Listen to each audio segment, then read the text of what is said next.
Good morning, students. Today I will teach you the third chapter from the geography, motion of the earth. As you know that the earth has two types of motions, namely rotation and revolution. Rotation is the movement of the earth on its axis, the movement of the earth around the sun in a fixed path or orbit is called revolution. Yes, अर्थ जो होती है student, अर्थ के to motions होते हैं, एक तो rotation then revolution, जिसके बारे में हम इस चैप्टर में पढ़ेंगे। Rotation is the movement of the earth on its axis. Rotation क्या होता है? रोटेशन अर्थ का मूवमेंट होता है जो उसके एक्सिस पे होता है। The movement of the earth around the sun in a fixed path और orbit is called revolution. Yes, movement, earth का जो मूवमेंट होता है वो एक फिक्स्ड पाथ पर होता है। ठीक है, उसका मतलब पाथ, उसका जो रास्ता होता है वो एक ही होता है, फिक्स्ड होता है पाथ, या फिर उसे ऑर्बिट भी कहते हैं। तो इसी रोटेशन को हम क्या कह रहे हैं? रेवोल्यूशन कह रहे हैं। Okay student, the axis of the earth which is an imaginary line. Yes, ये जो एक्सिस होता है, जो हम मान रहे हैं एक्सिस, एक अर्थ का एक्सिस होता है, ये एक इमेजिनरी लाइन होती है। वास्तव में ऐसी अर्थ पे कोई लाइन नहीं है। Make an angle of 66.5 degree with its orbit plane. Yes, ये जो है इसका एंगल होता है 66.5 डिग्री। ठीक है, the plane formed by the orbit is known as the orbit plane. The earth receives light from the sun due to the spherical shape of the earth. Yes, due to the yes, the earth receive light from the sun. अर्थ जो है वो received करती है light किससे? सन से। Due to the spherical shape of the earth, only half of its get light from the sun at the time. The portion facing the sun experiences day while the other half away from the sun experiences night. Yes, जिस portion पे जो है सन की light पड़ती है वहाँ पे day होता है, और जिस पोर्शन पे सन की लाइट नहीं पड़ती है वहाँ पे नाइट शो होती है। यस, अर्थ के जिस पोर्शन पे जो है सनलाइट पड़ती है वहाँ पे डे होता है, और जिस पोर्शन पे सनलाइट नहीं पड़ती है वहाँ पे क्या होता है? नाइट होता है। Due to the spherical shape of the earth, क्योंकि अर्थ का शेप कैसा है? स्पेरिकल है, इसलिए only half of it gets light from the sun at a time. The portion facing the sun experiences day while the other half away from the sun experiences night. वहाँ पे night होती है दूसरे। The circle that divides the day from night on the globe is called the circle of illumination. Yes, वह circle जो divide करता है day को नाइट से, ठीक है, ऑन द ग्लोब में, is called the circle of illumination. उसे हम क्या कहते हैं? सर्कल ऑफ इल्यूमिनेशन कहते हैं। This circle does not coincide with the axis as you see in figure 3.2। Yes, ये 3.2 फिगर है, इसके अंदर आप दे सकते हैं। इस फिगर में आपको शो हो रहा है कि एक तरफ नाइट है और दूसरी तरफ डे शो हो रहा है।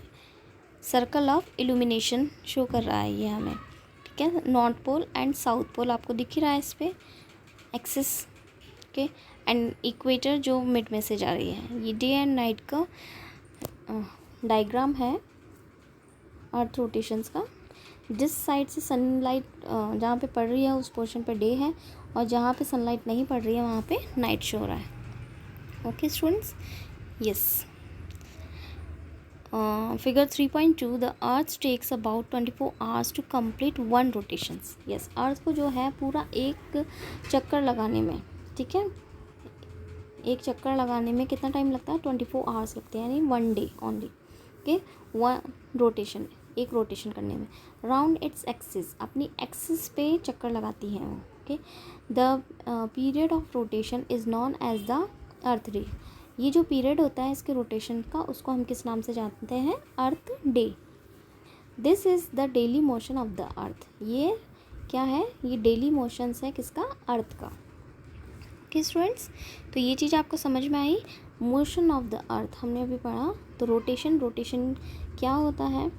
अर्थ जो है अपनी एक्सिस पे रोटेट करती है उसे हम क्या कहते हैं, रोटेशंस कहते हैं। The movement of the earth around the sun in a fixed path, ठीक है। और रेवोल्यूशन क्या होता है, यानी अर्थ जो है सन के चारों ओर चक्कर लगाती है अपनी एक्सिस पे, लेकिन उसका जो पाथ होता है वो फिक्स्ड होता है, वो उसी फिक्स्ड पाथ पे उसका रोटेट करती है, ठीक है ना। ओके, ये इसके अंदर हमने पढ़ा। और दूसरा हमने पढ़ा इसका जो एंगल होता है एक्सिस का, ठीक है, इमेजिनरी लाइन जिसे हम कहते हैं 66.5 डिग्री एक्सिस पे वो झुकी हुई रहती है। Okay, and day and night को जो डिवाइड करता है सर्कल, उसे हम क्या कह रहे हैं, सर्कल ऑफ इल्यूमिनेशन के नाम से जानते हैं। और इसमें आप ये डायग्राम भी इजीली देख सकते हैं। यहाँ पे 3.1 फिगर में भी आप देख लीजिए inclination of earth's axis and the orbit plane. आप देखिए अर्थ जो है 66.5 डिग्री पे झुकी हुई है, तो north pole and south pole फिर उससे डिवाइड हो रहा है, दिख ही रहा है आपको। बीच में से इसके कौन जा रही है, इक्वेटर। इक्वेटर जो है अर्थ को 2 पार्ट्स में डिवाइड कर देती है, 2 इक्वल हाल्फ्स में, northern hemisphere then southern hemisphere. Okay, equator के जस्ट ऊपर Tropic of Cancer and just नीचे जो है below the equator Tropic of Capricorn show होता है। The plane of the earth orbit, और ये जो एरिया बताया है ये इसका ऑर्बिट है अर्थ का। Okay students, yes, now what would happen if the earth did not rotate. Yes, अब आपसे पूछा जाए कि अगर अर्थ रोटेट नहीं होती तो क्या होता। ओके, अर्थ रोटेट नहीं होती तो क्या होता। The portion of the earth facing the sun would always experiences day. Yes, अगर अर्थ रोटेट नहीं होती, the portion of the earth facing the sun would always experiences day. Yes, जो पोर्शन अर्थ के सन के सामने है earth का, वहाँ पे हमेशा क्या होता, फिर डे होता, नाइट वहाँ पे होती ही नहीं।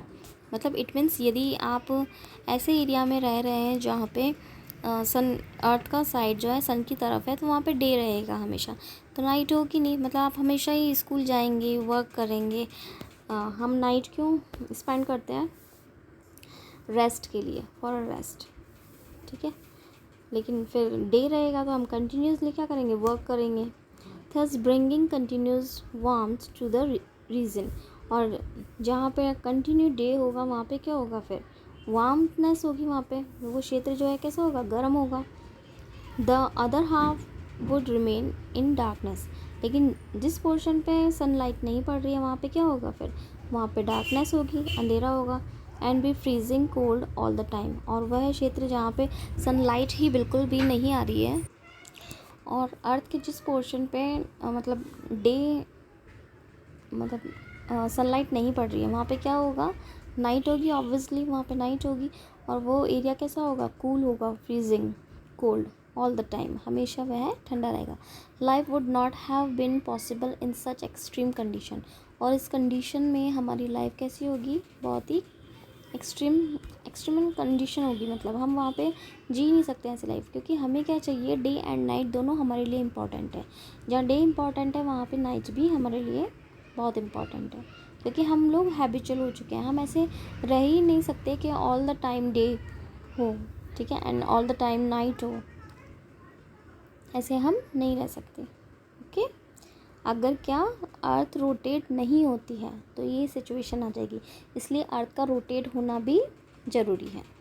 ओके, द सेकंड मोशन जो है वो क्या है, revolution. The second motion of the earth around the sun in orbit in its orbit is called revolution. Yes, sun जो है, सन मिड में ही रहता है, लेकिन सन के चारों ओर जो है अर्थ रोटेट करती है, घूमती है, ठीक है। अपनी एक्सिस पे तो घूम ही रही है वो, बट वो स्पिन कर रही है, बट वो क्या सन के चारों ओर भी रोटेट हो रही है। It takes 365 1/4 days. अब वो अपना रोटेट होने में, ठीक है, कितना टाइम लेती है, 365 and 1/4 डेज, यानी इट मीन्स 1 ईयर। ओके, यानी 1 साल में वो पूरा सन के चारों ओर चक्कर लगाती है। To revolve around the sun, we considered a year as consisting of 365 days. लेकिन हम लोग जो है 1 ईयर में क्या शो करते हैं, 365 डेज शो करते हैं। Okay, only and ignore 6 hour, और जो 1/4 डेज है, 1/4 डेज इक्वल 6 आवर्स होते हैं। ओके, 6 घंटे होते हैं। For the sake of convenience, और हम जो है ये 1/4 डेज को अपने कन्वीनेंस के लिए क्या कर देते हैं, इग्नोर कर देते हैं। क्यों करते हैं इग्नोर, उसका भी रीज़न है, वो हम पढ़ेंगे इस चैप्टर में अभी। Okay, 6 hours saved every year are added to make 1 day. ये जो 6 आवर्स होते हैं, आप देखिए 6 आवर्स 1 ईयर में 6 आवर्स, सेकेंड ईयर में अगेन 6 आवर्स, तो कितने आवर्स हो गए, कितने हो गए, 12 आवर्स। थर्ड ईयर में अगेन 6 आवर्स, तो कितने हो गए, 12, 13, 14, 15, 16, 17, 18 आवर्स हो जाएंगे। फिर अगेन फोर्थ ईयर में कितने आवर्स हो गए, 6 आवर्स को फिर 18 में प्लस करेंगे, 18, 19, 20, 21, 22, 23, 24, यानी 24 आवर्स। और we know about it 24 hours equal 1 day. Okay, हम जानते हैं कि 24 आवर्स जो हैं वो मिलकर क्या बनाते हैं, 1 डे, यानी एक दिन बनाता है। तो यानी 4 ईयर्स के जो 1/4 डेज थे, इट मीन 6 आवर्स जो थे, 1/4 डेज, देखो आवर्स के 1 डे कितने आवर्स का होता है, 24 आवर्स का होता है। इसलिए हम 1/4 को जो है वो इग्नोर करते हैं उस टाइम। इग्नोर इसलिए किया जाता है कि 1/4 डेज का कोई डे होता है क्या, डे तो कितने का होता है, यस, डे तो 24 आवर्स का होता है, 1/4 का नहीं होता है। इसलिए 4 ईयर्स जो होते हैं, तो 4 ईयर्स के 1/4 डेज को हम इग्नोर करते हैं और उससे बाद में ऐड किया जाता है। यानी जब वो 24 आवर्स हो जाते हैं पूरे, तब उसे ऐड किया जाता है। अब ये ऐड कहाँ कर रहे हैं हम उसे, वो हम देखेंगे। This surplus day is added to the month of February, yes. और जो ये 24 आवर्स जो होता है हो जाते हैं 1/4, 1/4, 1/4, 1/4, ओके, इसको हम कहाँ इंक्लूड कर रहे हैं, फेब्रवरी मंथ में। थस एवरी 4th ईयर, इसीलिए हर 4 ईयर के बाद February is on 29 days. Her 4th years के बाद जो है फेब्रवरी मंथ 29 डेज़ का आता है, इंस्टीड ऑफ 28 डेज़, 28 डेज़ के बदले में। मतलब वैसे तो फेब्रवरी मंथ कितने मंथ का होता है, सॉरी डेज़ का होता है, 28 डेज़ का होता है। But every 4 years February month 29 days का होता है। अब आप ये अच्छे से डिफरेंस जान गए होंगे कि फेब्रवरी मंथ में कभी 28 डेज़ होते हैं, देन कभी 29 डेज़ होते हैं। तो ये क्यों होते हैं, ये आपको अच्छे से पता चल गया होगा कि वो जो हम 1/4 डेज़ इन क्या कर रहे थे, अवॉइड कर रहे थे। तो every 4 year it becoming 1 day, okay, every 4 year it is becoming 1 day and we included February month, हम उसे फेब्रवरी मंथ में इंक्लूड कर देते हैं। Such a year with 366 is called a leap year, yes. जब फेब्रवरी मंथ 29 डेज़ का हो जाता है, वैसे तो हम क्या बोल रहे हैं कि 1 ईयर में 365 डेज़ होते हैं, क्लियर, ये कहते हैं 1 ईयर में 365 डेज़ होते हैं। बट जब 29 डेज़ का फेब्रवरी होता है, तो यानी 1 डे उसमें ऐड हो जाता है, यानी 366 डेज़ हो जाते हैं 1 ईयर में। तो वो ईयर जिसके अंदर 366 डेज़ होते हैं, उसे हम क्या कह रहे हैं, लीप ईयर कह रहे हैं। ओके स्टूडेंट्स, तो अगर कोई आपसे पूछे कि लीप ईयर किसे कहते हैं, तो आपको ये चीज़ ध्यान होनी चाहिए कि जिस ईयर में 366 डेज़ होते हैं, या जिस मंथ में, जिस ईयर के फेब्रवरी मंथ में 29 डेज़ होते हैं, वो ईयर जो है लीप ईयर कहलाता है। अब ये आपको अच्छे से कैलेंडर उठा के देखना है कि अब नेक्स्ट जो लीप ईयर है वो कब होगा। पहले तो आपको प्रीवियस लीप ईयर पता होना चाहिए, उसके जस्ट 4 ईयर बाद जो है लीप ईयर आता है। From the figure 3.3 it is clear that the earth is going around the sun in an elliptical orbit. Yes, figure 3.3 जो है उससे हमें ये पता चलता है कि अर्थ जो है वो किस शेप में मूव करती है, तो अर्थ जो है वो इलिप्टिकल ऑर्बिट में मूव करती है, यानी अंडाकार शेप में, जैसे कि हम डायग्राम से देख सकते हैं। यस, ये डायग्राम है रेवोल्यूशन का, revolution of the earth and season. ठीक है, हम देख रहे हैं कि अर्थ का जो इलिप्टिकल ऑर्बिट पाथ इसमें बन रहा है, जो रेड कलर के एरो से हमें शो हो रहा है। इसके अंदर हमें सीजन्स भी बता रखे हैं एंड कुछ इम्पॉर्टेंट डेट्स भी बता रखी है, समर एंड विंटर सॉल्स्टिस की, वो it is important diagram. Okay, let's continue. Notice that throughout its orbit the earth is incline in the same direction. Yes, ये जो ऑर्बिट है, इलिप्टिकल ऑर्बिट है, तो इसके अंदर हम ये देखेंगे कि अर्थ जो है वो incline in the same direction, same directions में हमेशा झुकी हुई रहती है, जैसा कि हम डायग्राम से देखते हैं। डायग्राम में आप देखिए, यस, डायग्राम में मैं आपको एक मिनट शो करती हूँ।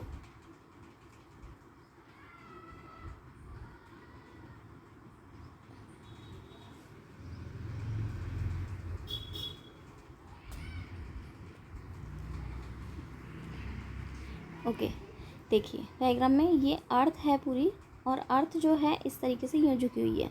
ठीक है, ये इस इंक्लिन एक ही वे में, ऐसे नहीं है कि अर्थ का डायरेक्शन चेंज हुआ हो, एक ही तरीके से झुकी हुई है हमारी अर्थ। ओके स्टूडेंट्स, यस, झुकी हुई है, इसी मतलब कहीं से यहाँ से ये मूव कर रही है, इस तरीके से मूव कर रही है इलिप्टिकल ऑर्बिट पाथ पे, बट इसका जो डायरेक्शन है अर्थ का वो चेंज नहीं होता है। और सन जो है, ये देखिए सन बिल्कुल मिड में है। सन की कभी रेजेस यहाँ पड़ेंगी अर्थ पे, कभी रेजेस यहाँ पड़ेंगी, कभी यहाँ पे रेजेस पड़ेंगी, कभी, अब ये आपको डायग्राम से ही शो हो रहा है कि अर्थ पे डायरेक्ट रेजेस या फिर डिस्टेंस आपको शो हो रहा है कि डिस्टेंस किस तरीके से कम या ज़्यादा दिख रहा है आपको। Okay students, yes. Okay, a year is usually divided into summer, winter, spring and autumn seasons.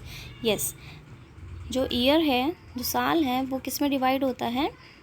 4 seasons में डिवाइड होता है। 1 year, summer season, winter season, spring season and autumn season. Seasons change due to the change in the position of the earth around the sun. Yes, ये season कैसे change होते हैं? जैसे जैसे अर्थ की डायरेक्शंस चेंज होती है, वैसे वैसे ये सीजन्स भी चेंज होते रहते हैं, जैसा कि ये डायग्राम से भी शो हो रहा है। आप देखिए, ऑटम सीज़न का अगर आपने ध्यान गया हो, ऑटम सीज़न देखिए, ऑटम सीज़न है यहाँ पे, जहाँ पे सन रेजेस किस तरीके से नॉर्दर्न हेमिस्फेयर में पड़ रही हैं। ठीक है, नॉर्दर्न हेमिस्फेयर में कैसे पड़ रही है मैं आपको शो करती हूँ पेंसिल के थ्रू। यस, देखिए ये ऑटम सीज़न है और ये नॉर्थ पोल है, देन ये साउथ पोल है। तो सन की रेजेस जो है वो कहाँ पड़ रही है? नॉर्दर्न हेमिस्फेयर में पड़ रही है, नॉर्थ पोल पे पड़ रही है। ठीक है, और ऑटम ये, then north, south, okay, east and west. अब सन की रेजेस जो है इस साइड पड़ रही है, तो यहाँ पे क्या बता रखा है इन्होंने? Summer in the southern hemisphere, summer season हो रहा है सदर्न हेमिस्फेयर पे, क्योंकि यहाँ पे क्या है, सन की डायरेक्ट रेज यहाँ पड़ेगी सदर्न हेमिस्फेयर पे, जबकि नॉर्दर्न हेमिस्फेयर पे बिल्कुल नहीं पड़ेगी, वहाँ स्लैंटिंग होगी। ओके, उसी तरीके से आप यहाँ पे देखिए, सन की रेजेस जो है कौन से हेमिस्फेयर पे पड़ रही है? सदर्न हेमिस्फेयर पे पड़ रही है यहाँ पे। ठीक है, नॉर्दर्न हेमिस्फेयर पे सन की रेजेस नहीं पहुँच पाएगी। देन इसी तरीके से आप यहाँ पे देखिए, नॉर्दर्न हेमिस्फेयर पे पड़ेंगी, ओके, सदर्न हेमिस्फेयर में स्लैंटिंग, तिरछी पड़ेंगी। इस तरीके से सन की रेजेस पड़ती हैं, तो उसी के अकॉर्डिंग क्या है, सीजन्स बनते हैं। ओके, होप सो आपको इतना समझ में आ गया होगा जो मैं समझाना चाह रही हूँ आपको through this chapter. Year is usually divided, ये हो गया था हमारा कि किस तरीके से सीजन्स होते हैं और वो कैसे चेंज होते हैं। Look at the figure 3.3, you will see that on 21st June the northern hemisphere is tilted towards the sun. yes, अभी ये सिचुएशन हमें बता रहा है कि 21 जून की सिचुएशन बता रहा है। 21 जून को जो है अर्थ टिल्टेड यानी झुकी हुई है नॉर्दर्न हेमिस्फेयर की तरफ। तो हम डायग्राम की तरफ देखते हैं, एंड 21 जून यस, ये 21 जून का देखिए, इसमें सन की रेजेस जो है नॉर्दर्न हेमिस्फेयर पे है। नॉर्दर्न हेमिस्फेयर पे किस तरीके से हैं वो मैं आपको बता रही हूँ अभी through the use of pencil. ये नॉर्दर्न हेमिस्फेयर पे सन की रेजेस पड़ रही हैं यहाँ पे, ठीक है, ये नॉर्दर्न हेमिस्फेयर है। ओके, 21 जून ये बता रहा है ये। Okay, the northern hemisphere is tilted toward the sun. The rays of the sun fall directly on the tropic of Cancer. जो सन की रेजेस है वो डायरेक्टली कहाँ पे पड़ रही है? ट्रॉपिक ऑफ कैंसर पे पड़ रही है। एज अ रिजल्ट, और इसका रिजल्ट क्या हुआ? This area receive more heat. Obviously जहाँ पे सन की रेजेस बहुत ज़्यादा पड़ेगी वहाँ पे हीट ज़्यादा रिसीव की जाएगी। The areas near the poles receive less heat. लेकिन जो पोल्स का एरिया है, north pole and south pole, दो ही पोल होते हैं, वहाँ पे जो हीट है वो according to tropic of cancer कम होगी, क्योंकि डायरेक्ट रेजेस कहाँ पड़ रही है? ट्रॉपिक ऑफ कैंसर पे पड़ रही है, और पोल्स पे क्या पड़ रही हैं? वो रेजेस तिरछी पड़ रही है। Less heat as the rays of the sun are slanting, तिरछी होती हैं। The north pole is incline toward the sun. जो नॉर्थ पोल है वो झुका हुआ है किसकी तरफ? सन की तरफ झुका हुआ है। Okay, and the places beyond the Arctic circle, and the places beyond the Arctic circle experiences continuous day light of about 6 month. और यही कारण है कि जो आर्कटिक सर्कल है वहाँ पे 6 महीने तक क्या रहता है? डे रहता है। अब ये मैं आपको डायग्राम के थ्रू समझाती हूँ, आप देखिए डायग्राम को अगेन।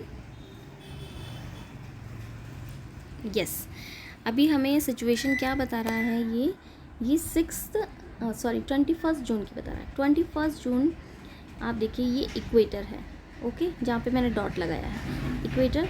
देन ये ट्रॉपिक ऑफ कैंसर है, सेकंड बिंदु जो मैंने आपको लगाया है। ओके, तो स्टूडेंट ट्रॉपिक ऑफ कैंसर पे जो है सन की रेजेस डायरेक्ट पड़ रही है, तो यानी ट्रॉपिक ऑफ कैंसर पे ज़्यादा हीट रिसीव हो रही है। अकॉर्डिंग टू नॉर्थ पोल पे आप देखिए स्लैंटिंग, यानी तिरछी रेजेस पड़ेगी किसकी? सन की रेजेस तिरछी पड़ेंगी। और यही कारण है यहाँ पे नॉर्थ पोल, क्योंकि अर्थ की तरफ झुका हुआ है, टिल्टेड है, इसलिए यहाँ पे नॉर्दर्न हेमिस्फेयर में जो है क्या होगा? 6 मंथ तक, यानी यहीं पे क्या है? आर्कटिक सर्कल है, और आर्कटिक सर्कल पे 6 मंथ तक डे रहेगा। ओके, आप देखिए। ओके स्टूडेंट, 6 मंथ तक नॉर्दर्न हेमिस्फेयर में क्या बताया गया है? यहाँ पे डे बताया गया है। क्लियर? ये चीज़ समझ में आई आपको? 21 जून की situation. Okay, the North Pole is inclined toward the sun and the places beyond the Arctic Circle experiences continuous daylight. Since a large portion of the northern hemisphere is getting light, northern hemisphere जो है वहाँ पे क्या होता है? Light हमेशा रहती है from the sun. It is summer in this region, और इस रीजन में ऑब्वियसली जब 6 मंथ तक वहाँ पे सन की हीट ही पड़ेगी, तो हीट जाने से क्या होगा? समर ही होगा वहाँ पे, विंटर तो हो नहीं सकता है, ठीक है ना? Summer in this region north of the equator. The longest day and the shortest night at this place occur on 21 June, यानी 21 जून को वहाँ पे क्या होगा? लॉन्गेस्ट डे होगा, and longest night at this place occur on 21 June. Longest day and shortest, longest बोल दिया था मैंने, शॉर्टेस्ट नाइट होगा। Okay, at this time in the southern hemisphere, और उसी समय सदर्न हेमिस्फेयर में जो है all this conditions are reverse. जो कंडीशन नॉर्दर्न हेमिस्फेयर में मिल रही है वैसी कंडीशन हमें सदर्न हेमिस्फेयर में नहीं मिलेगी। इट इज़ विंटर सीजन, वहाँ पे समर सीजन है, तो सदर्न हेमिस्फेयर में क्या होगा? विंटर सीजन होगा। द नाइट्स आर लॉन्गर, और वहाँ पे नाइट्स जो है लॉन्गर होगी than days are shorter. Okay, the nights are longer than the days. This position of the earth, और ये जो अर्थ की ये पोजिशन है ये क्या कहलाती है? Is called the summer solstice. क्या कहलाती है ये position? Summer solstice. Clear students, समझ में आया ये वाला? ओके, देन अब हम पढ़ रहे हैं On 22 December, the Tropic of Capricorn received direct rays of the sun as the South Pole tilted towards it. Okay 22 दिसंबर की लोकेशन हम देख रहे हैं डायग्राम में, आप देखिए 22 दिसंबर की, इसमें जो साउथ पोल जो है वो उस पर डायरेक्ट रेजेस पड़ रही है, वो सन की तरफ है, ठीक है। एंड डायरेक्ट रेजेस जो पड़ रही है वो पड़ रही है ट्रॉपिक ऑफ कैंसर पे। क्लियर स्टूडेंट्स, समझ में आया ये? उसका जस्ट ऑपोजिट जो हमने पहले पढ़ा था 21 जून का, अब 22 दिसंबर का जस्ट उसके ऑपोजिट है। Okay yes, Tropic of Capricorn received direct rays of the sun as the south pole tilted toward it. As the sun rays fall vertically, यहाँ पे जो sun rays हैं वो vertically बढ़ रही है at the Tropic of Capricorn 23.5 degree south में. A larger portion of the southern hemisphere gets light. यानी सदर्न हेमिस्फेयर का काफ़ी पार्ट जो है वो यहाँ से लाइट रिसीव करता है. Therefore it is summer, इसलिए वहाँ पे क्या होता है, समर सीज़न होता है. Summer in the southern hemisphere with longer days and shorter nights, क्योंकि ऑब्वियसली जहाँ पे लाइट ज़्यादा पड़ रही है तो डे भी बड़ा होगा एंड नाइट छोटी होगी और समर सीज़न होगा. The reverse happens in the northern hemisphere, और इसका जस्ट ऑपोजिट कहाँ पे होगा, नॉर्दर्न हेमिस्फेयर में होगा. यही चीज़ हमने क्या पढ़ी थी अभी समर सॉलिस्टिक में, हमने ये पढ़ी थी. ओके वहाँ पे डायरेक्ट रेजेस जो है ट्रॉपिक ऑफ कैंसर पे पड़ रही थी, ठीक है, ट्रॉपिक ऑफ कैंसर पे पड़ रही थी. और नॉर्थ पोल पे जो है, नॉर्थ पोल उसकी तरफ झुका हुआ था सन की तरफ, इसलिए वहाँ पे 6 मंथ का हमने क्या पढ़ा था, डेज़ पढ़ा था, और लॉन्गर डेज़ था, समर सीज़न था वहाँ पे. और यहाँ पे सदर्न हेमिस्फेयर में है longer days and summer season है, और इसके जस्ट अपोजिट जो है क्या है, नाइट शो कर रही है. The reverse happens in the northern hemisphere, और इसके जस्ट अपोजिट कहाँ पे होता है, नॉर्दर्न हेमिस्फेयर में. This position of the earth is called the winter solstice, और ये पोजीशन जो है वो क्या बताती है हमें, विंटर सोलिस्टिक बताती है. विंटर सोलिस्टिक बता दिया एंड समर सोलिस्टिक, मतलब जहाँ नॉर्थ पोल सन की तरफ झुका हुआ है तो वो समर सोलिस्टिक है, एंड साउथ पोल जो है वो सन की तरफ है तो वो क्या है, विंटर सोलिस्टिक है. Do you know that Christmas is celebrated in Australia in the summer season. जैसे कि हम जानते हैं कि वैसे तो हम क्रिसमस कब मनाते हैं हमारे यहाँ पे इंडिया के अंदर हम क्रिसमस, जब भी क्रिसमस आता है तो हमारे यहाँ पे विंटर सीज़न होता है. कौन सा सीज़न होता है, विंटर सीज़न. बट ऑस्ट्रेलिया के अंदर जो है विंटर क्रिसमस कब आता है, समर सीज़न में. ओके वहाँ पे समर सीज़न में क्रिसमस, ऐसे नहीं क्रिसमस की डेट चेंज हो जाती है, 25 दिसंबर को ही क्रिसमस सेलिब्रेट किया जाता है in the world. Okay but seasons के अकॉर्डिंग देखा जाए तो हमारे यहाँ पे वो विंटर सीज़न में आता है, देन ऑस्ट्रेलिया में समर सीज़न में क्रिसमस सेलिब्रेट किया जाता है. ऑन 21 मार्च एंड सेप्टेम्बर 23 का बता रहा है ये कि direct rays of the sun fall on the equator, यानी 21 मार्च एंड 23 सितंबर को डायरेक्ट रेजेस कहाँ पड़ती हैं, इक्वेटर पे. देखो 3 इंपॉर्टेंट पैरेलल्स के बारे में हम पढ़ रहे हैं जो मैं आपको पहले भी पढ़ा चुकी हूँ. सबसे पहले direct rays tropic of cancer पे पड़ रही थी समर सॉलिस्टिक में, फिर देन उसके बाद विंटर सॉलिस्टिक में ट्रॉपिक ऑफ कैप्रिकॉर्न पे पड़ रही है, एंड देन अभी जो हम पढ़ रहे हैं वो पढ़ रही है कहाँ पे, इक्वेटर पे. बट डेट क्या है, 21 मार्च एंड 23 सितंबर. और अभी जो हम जिस मंथ में ये वीडियो हमारा बन रहा है और आप लोग पढ़ रहे हो वो सितंबर ही चल रहा है. इट मीन्स 23 सितंबर आने वाली है, अभी सितंबर की डेट ये है, तब जो है इक्वेटर पे सनराइजेस पड़ेगी. एट दिस पोजीशन, इस पोजीशन पे क्या होगा, नाइदर और the pole is tilted toward the sun.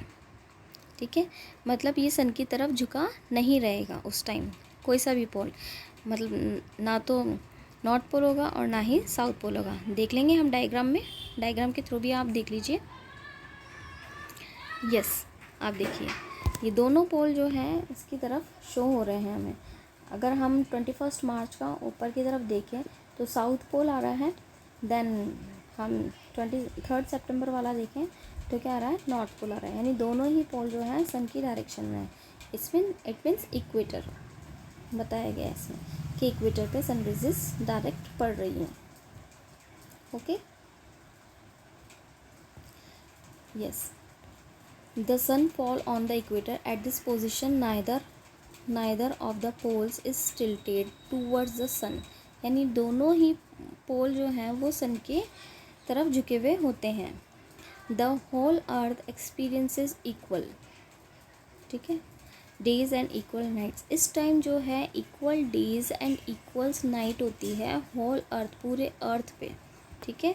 This is called equinox. इसे हम क्या कहते हैं? इक्विनॉक्स कहते हैं. अब देखिए हमने थ्री इंपॉर्टेंट थिंग्स पढ़ी है हमने. Summer solstice, then winter solstice and equinox.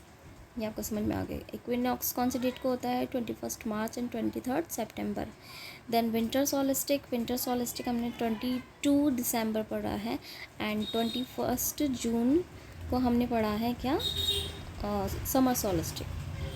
Okay, hope so ये आपको अच्छे से समझ में आ गया होगा. Okay, on 23 September it is autumn season. 23 सितंबर को जो है autumn season, yes, on 23 September it is autumn season. 23 सितंबर को जो है ऑटम सीजन होता है इन द नॉर्दर्न हेमिस्फेयर में, ये ध्यान रखना. And spring season in the southern hemisphere. जबकि सदर्न हेमिस्फेयर में क्या होता है? स्प्रिंग सीजन होता है. The opposite in the case of 21 मार्च. और 21 मार्च को इसका जस्ट ऑपोजिट केस होता है. ऑपोजिट क्या होता है? When it is spring in the northern hemisphere.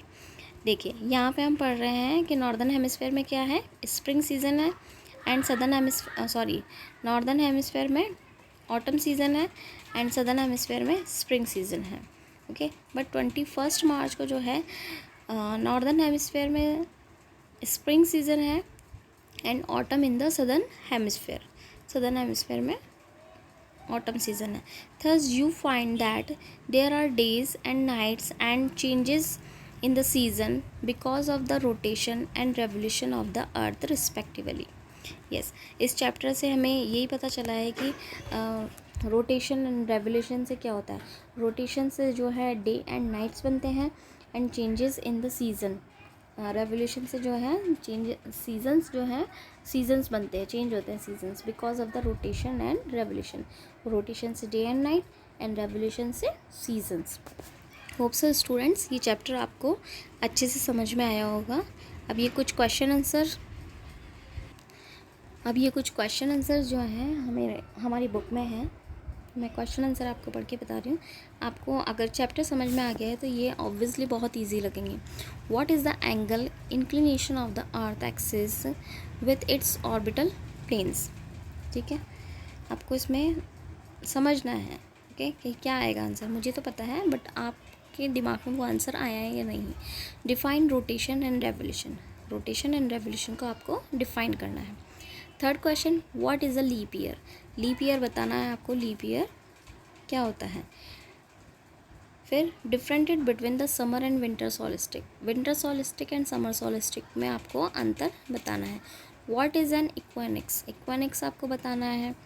Y does the southern hemisphere experiences winter and summer solstice in different times than that of northern hemisphere. Why do the poles experience about 6-month day and 6-month night. ये भी आपको बताना है कि poles पे जो है 6-month day and 6-month night क्यों होती है. Okay students, and the correct answers में हम देखेंगे. The movement of the earth around the sun is known as.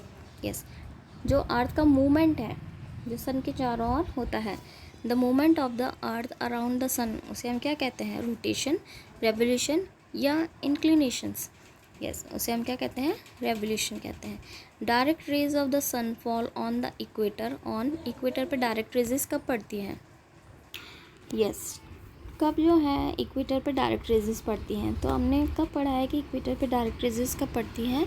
21 जून को या 22 दिसंबर को या फिर 21 मार्च को.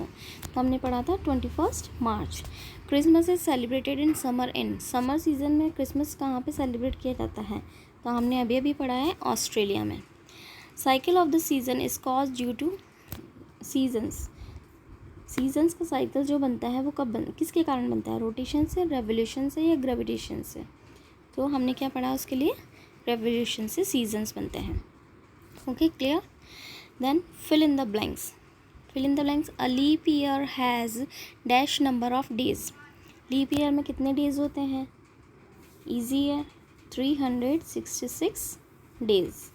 The daily motion of the earth is, जो डेली मोशन होता है अर्थ का उसे क्या कहते हैं?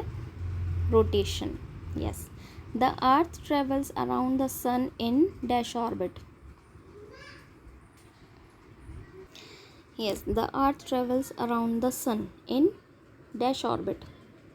सन के चारों ओर जिस तरीके से अर्थ मूव करती है वो कौन सा ऑर्बिट बनता है उसका? Elliptical orbit. Okay. The sun rays fall vertically. जो सन रेज है वो वर्टिकली पड़ती है ऑन द ट्रॉपिक ऑफ 21 जून को। ट्रॉपिक ऑफ कैंसर पे या ट्रॉपिक ऑफ कैप्रिकॉन पे? तो डेट हमें ध्यान रखना है, 21 जून को ट्रॉपिक ऑफ कैंसर पे सन रेजेस पड़ती है vertically. Days are shorter during dash season. Days जो हैं वो शॉर्टर कब होते हैं? कौन से सीज़न में? Autumn, summer, winter and spring. कौन से सीज़न में डेज जो है शॉर्टर, मतलब दिन छोटे हो जाते हैं और रातें बड़ी हो जाती हैं?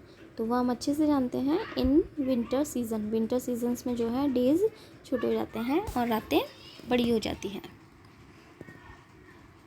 Days are shorter, yes, winter season. तो होप सो ये आपको चैप्टर अच्छे से समझ में आ गया होगा जो भी हमने पढ़ा है। एक बार अच्छे से मैं आपको बता देती हूँ। मोशंस ऑफ द अर्थ दो हमने पढ़े हैं, motions of the earth, rotation and revolution. Rotation आप समझ गए हैं, अपनी एक्सिस पे अर्थ रोटेट होती है उसे रोटेशंस कहते हैं। एंड सन के चारों ओर चक्कर लगाती है अर्थ, उसे रेवोल्यूशंस कहते हैं। ठीक है, ओके। ये और सर्कल ऑफ इल्यूमिनेशंस क्या होता है? सर्कल ऑफ इल्यूमिनेशंस जो है डे एंड नाइट्स को जो सर्कल डिवाइड्स करता है उसे हम सर्कल ऑफ इल्यूमिनेशंस कहते हैं। Clear students? Yes. Next revolution. Revolution भी हमने पढ़ लिया है। Then leap year. Leap year मैंने आपको बताया है कि लीप ईयर किसे कहते हैं? 366 डेज़ को हम लीप ईयर कहते हैं। और ये किस मंथ में ऐड होता है? लीप ईयर फरवरी मंथ में ऐड होता है। वैसे लीप 28 डेज़ का फरवरी होता है, बट उसे 1 डे इंक्लूड होता है, उसे हम फरवरी मंथ में इंक्लूड कर देते हैं, इसलिए वो 29 डेज़ का होता है। और लीप ईयर कब आता है? Every 4 years. ठीक है, थस एवरी 4th ईयर, चौथा ईयर्स जो होता है। यस, तो लीप ईयर जो है वो 366 डेज़ का होता है। क्लियर? और इलेप्टिकल ऑर्बिट, इलेप्टिकल ऑर्बिट भी मैंने आपको समझा दिया। Earth is going around the sun in an elliptical orbit, यानी अर्थ जो है सन के चारों ओर जिस पाथ पे मूव करती है उसे हम क्या कहते हैं? Elliptical orbit. सीजन्स हमने पढ़े हैं, 4 सीज़न होते हैं, summer season, winter season, spring season and autumn season. Okay students, then इसके बाद हमने पढ़ा है 4 इम्पोर्टेंट डेट पढ़ी है हमने। 21 जून, 21 जून ये रिलेटेड है किससे? समर सॉलिस्टिक से। ओके। 22 दिसंबर ये रिलेटेड है किससे? विंटर सीजन से। देन हमने पढ़ा है 21 मार्च एंड 23 सितंबर, ये इक्विनॉक्स से रिलेटेड है, क्योंकि इस टाइम सन रेजेस जो हैं वो डायरेक्टली कहाँ पे पड़ती है? इक्वेटर पे पड़ती हैं। ओके। एंड समर सॉलिस्टिक में ट्रॉपिक ऑफ कैंसर पे, एंड विंटर सॉलिस्टिक में ट्रॉपिक ऑफ कैप्रिकॉन पे। Clear students? ये चीज़ समझ में आया आपको? ओके। एंड सीजन्स का भी है। 23 सितंबर को जो है ऑटम सीज़न होता है, कहाँ पे? नॉर्दर्न हेमिस्फेयर में। एंड स्प्रिंग सीज़न होता है सदर्न हेमिस्फेयर में, 23 सितंबर को। एंड जस्ट इसका ऑपोजिट 21 मार्च को होता है नॉर्दर्न हेमिस्फेयर में जो है स्प्रिंग सीज़न होता है, एंड सदर्न हेमिस्फेयर में ऑटम सीज़न होता है। ये मैंने आपको समरी भी बता दी है, और ये भी क्लियर हो गया है कि डे और नाइट किससे बनते हैं? रोटेशन से बनते हैं। एंड रेवोल्यूशन से क्या होता है? सीजन्स बनते हैं। Clear students? होप सो आपको ये चैप्टर अच्छे से समझ में आ गया होगा, और फिर भी नहीं आता है तो आप मुझसे पूछ सकते हैं। Okay clear students? और इसकी क्वेश्चन आंसर मैं आपको सेंड कर दूँगी ऑन व्हाट्सएप। ठीक है, आप अच्छे से इसके question answer good hand writing में कीजिएगा। Thank you, students.